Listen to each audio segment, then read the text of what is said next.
Uydaki halal bizim katılarımız, analarımız etken aşını koyup insan oturmaklık da baytayım, ne çıkaytayım. Geliyor bir aileni geliyik de baytayım. Kayda var, ne tabiz biz? Uydaki aş görünmeyen olup bitken bizim gözümüz ya. Bismillahirrahmanirrahim.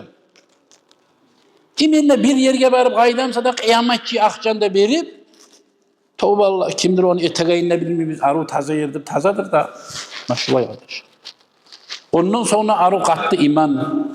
Ondan sonra arı kattı ibadet suyasan. Ne ibadeti biz bola? Kimdir onu etegen, kayda etken, kim etken? Ulu Bismillahirrahmanirrahim, ulu Allah'ım var okuyup etem şu aşağını. Namaz kılayım mı? Namaz kılmayayım mı? Ulay taza turma suyan adam var. Zamanla bir yalkanla, oramda, baraganla, geleganla bu biraz da söz olmaz kardeşler. Millet alim kasbıttı oyanzaktı. Şu da bir daha buraya alsak. Peygamber aleyhissalatü vesselam kursağı toyu gitmeyen biz aç bulmayı vararız. Bizi onaylı yerine, bizim karkala bize arı yerine, nafsı bir suyan yerine bize şahra yok. Biraz uşamayacak diye peygamber etki alır. Şulayız biz.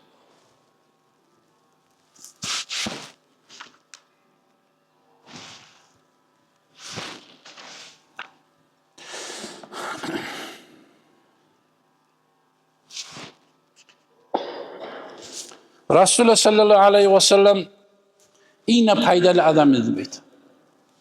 Bundan. Ozu bolagan zatını yetedi konşusuna, yüreği, yoğuna, arayına değil. Hatta bir adam olsa, bir mahlisi yok adam var bola. Senin topuğun, şalvarın teşhigi var. Yan maşina, oprağın teşhigi var.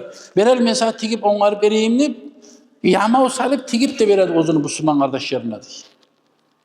Çoğun çağda Peygamber sallallahu aleyhi ve sellem şu kuyda yürütedi ozu asaplan aldığına, ozunu alaşa etip, bir zamanında da Peygamber sallallahu aleyhi ve sellem ozugar suyu men baytıp ozu algan zat tuğulu. O hakkına gelip olan zat da tuğulu. Nege Resulullah aleyhissalatü vesselam aşamazat bolmagan mı kunna, aşamazat yok mu kunna, şön çakıda bağırda hal aç duragan zamanına şugar neger yok oldu aşamazat baytıp insanın esine gelme bu.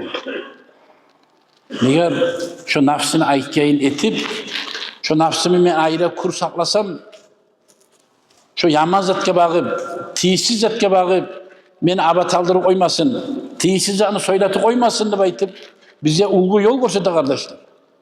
Bir aç adamına varsan onu kulağına lakırtta girmiş, söz de girmiş. Tok adam toktama bilmiş.